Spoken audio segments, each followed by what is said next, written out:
Blessings, this is Jaia, Guru of that ashram. And this morning I came upon a video, um, and it really is one of those. There's been several lately. I've been diving into this particular area of focus and finding a lot on one level. But as far as the healing part of things, how much is there out there in terms of getting to the other side of a particular situation? And so this video, this is going to be on the difference between a mystical experience and psychosis, and something that I feel, my goodness, I have I have for perfect divine reason. There's always a reason for things. Experience within. So a lot of people now, I guess there's a growing number, vast growing number of people that are finding the medical model and the answer to things like psychosis or even depression or anxiety extremely limiting. So the idea that there's just a chemical imbalance and it's random and it just happens, and then you take a drug and this solves the problem. What people are finding more and more is their problem is not solved, or it disables them. The drug itself disables them, or the symptoms of the particular dis-ease that's expressing is disabling. So, and the current trend is there's more people than ever on disability. There's more people than ever being diagnosed. And remembering too, at the bottom line, the bottom line of things is that it's an industry where massive amounts of profits are being made. So people all over are putting these things together, and a growing number of people going through these things are finding each other and finding peer support in either getting off their medications and finding ways to do that, and then also finding new ways to approach the issues and to find solutions and to question. Right, to question things. This is a big part. So I do have a book that I've written years ago, Living Beyond Belief. And the first chapter is titled The Child, Innocence Regained. And when you begin to question things in a place of your heart and in an innocent way, and you're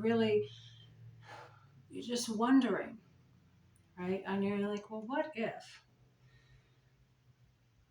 What if this dis-ease, right? And instead of the physical body, it's in the mental body. What if this disease is just like in the physical body, can also be something else going on other than just a very basic biochemical disorder? What if something else is going on? And what if, instead of being given a life sentence, right, in certain diagnoses, and the possibilities for your life suddenly are just gone, what if something else is happening, and what if you can recover, right? Because some of the medical models have give the impression that you can never ever recover. You'll for life. This is the only thing, the only possibility, and the only cure is to take a drug for the rest of your life. But what if there's something more that's going on, right? What if it's at a mental and emotional level, a spiritual level? What if? So the video that I came upon, very grateful, it is a Jungian model, right? Jungian psychology model of the possibility of what might be happening within that frame of reference. So that the psyche, that something is going on in the psyche, and it gets triggered potentially, oftentimes by a traumatic event, right? Things happening to someone, and that the psyche then goes into the collective consciousness and starts to bring up what in the Jungian psychology, all of these different um, very mythical um, themes and symbols and experiences. And instead of this just being something to repress with a drug, although it is mentioned that drugs can be helpful for someone who's in a state of terror and these things are coming up and they don't know how to get out, they don't know how to stop it. And it's terrifying, right? That some, it was mentioned, low dose of medications can be used when those things are happening for someone. But to completely repress the process in this context of what they're saying is to repress the healing process that's trying to happen, or a spiritual emergence, right? Or you can say a restructuring of the personality. I think they put it that way as well. In order to grow into something more, right? That something is going on, something is trying to integrate, something's trying to heal, something's trying to come forward, and the mind, right, goes into a place of just the wildness of the collective consciousness, and goes into a place where all these things are seeming to happen and seeming to go on. So from my own experience, I was calling these things that were going on, I was referring to them as a timeline reading. And even though in my own experience they appeared to be going on, I was still in contact with a reality to know, at least from my perspective and my memory, my awareness, that these were things that were being reflected from a potential different level of reality, and that they were coming in as almost like metaphors and showing me things. Since I had done so many readings for other people, it had that quality to it, right? In terms of things like psychic readings. The other thing, though, that was going on, the potential of a full tantric / shamanic initiation, where the connection with the earth herself, say, there's a book called The Gaia Hypothesis, and say for some of us who have had the experience that the earth there is a living intelligence, right, in the earth. There is the balance of nature, you could say, but that this is that the earth has a consciousness itself. That's the Gaia hypothesis.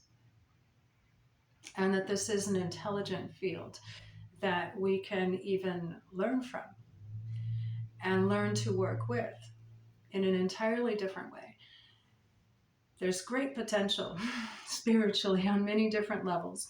So that would be more of an earth-based spirituality, right? Working with those dimensions and those levels when nature starts to speak to you. And that, working with people, that people are having these experiences. And it just became so strong. It was unbelievable, some of the things that were happening. But again, if we're only having a disease model, and we only have a Newtonian physics where everything on this earth is, dead matter, and there's no sacred places, right? There's no place that is any different than others. There's no room for mystics, right? There's no room for shamans. There's no room for anything else except for this very patriarchal, um, materialistic, and I was going to say military, sort of, it's very different from the feminine and from a more inclusive web of consciousness, web of life, right? Everything connected. And in higher dimensions, everything one, right? There's only this very separatist, very reductionist way of looking at things and seeing things. And for people that haven't been exposed to any other spiritual kind of experience, and who only have this book knowledge, and they've only been taught to look at things like the DSM and just say, and not even talk to the person to even understand what might have been going on in their life. Or when they do, not being able to get out of the diagnosis box of things and only seeing things from a disease perspective, and we're just going to stop this disease with medication. As so many people on the planet are finding, this is a very limited way, and for some, not everyone, but for some, very damaging. The side effects for some make life unlivable. So to have the potential and the possibility of something greater going on within the whole thing, the difference between a mystical event is that it is a connection with the spiritual realm, and you come back from that connection, and you come back and you integrate it into your everyday life. And the difference is what this video is saying too, is that in a psychosis, you're going into the unconscious collective, right? Very Jungian way of seeing things. And the worlds of demons and gods and the world of all these things. And you're not able to come back, right? You're not able to come back on your own. And you are completely within that world and that realm and that dimension. And for this, there has to be acknowledged that there are different spiritual realms. And I would think all of the religions point to these things. And for those that have had earth-based experiences of spirituality, and understand what ritual is, and sacred land and sacred areas, and the sacred within the self, the natural time cycles on the planet, the beauty of the earth, and is very, very connected in that way too. And there's a much greater potential and possibility then for healing than if it's the disease model on its own, and it's only a chemical imbalance. And what I keep running across also are people who are saying that the chemical imbalance it's never been proven, right? And there's no blood tests that are taken for these mental diseases. It's just a cluster of symptoms that are then seen, and then very interestingly, someone can get many diagnoses because it's really not an exact science. And some people would say, as they've said, it's not a science at all. And so it's very much built on theory. And so that there can be so much more that's happening in terms of an evolution of consciousness, a healing crisis that someone's going into, and that they're going into this mental field where all this wild stuff is happening. And then instead of discounting that, and instead of saying it's all wrong, there's nothing there, right? There's nothing there. And all of it is nonsense. And we're just going to get rid of all of it. To meet that consciousness, right? In a way where you're just holding that person and what they're going through in your heart. I've actually found that this is one of the ways that people get to the other side of these things. And you're just listening. And you're just being present. And then if you are a Jungian psychologist, or you have any awareness of different religious ways of seeing things and symbolism, and you're listening to someone, and you're able to see the different patterns in consciousness, and then you're working with someone in a way where they've had trauma, where they're able to also share about other things in their lives that are happening, that this can be a way for people to come to the other side of things and to integrate that experience and to find themselves in a greater awareness of life and of who they are, and I would say even potentially having access to mystical realms of consciousness, right? That you would come out and you would have even more of an awareness of things, and it wouldn't be a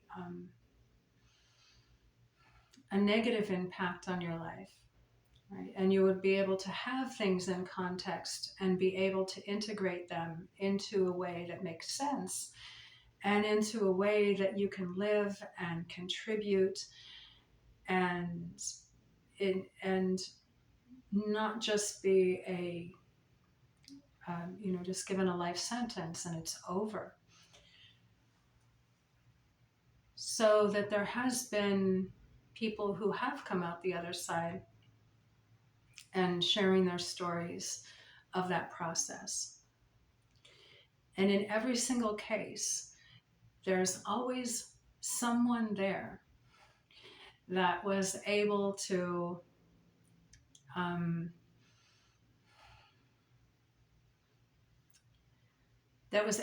advocate on the person's behalf, and or able to see that something else was going on. And they talk about nurses in psychiatric hospitals, or psychoanalysts and psychotherapists themselves, that were able to be with a person in a certain way that allowed them to process these things and get to the other side of them.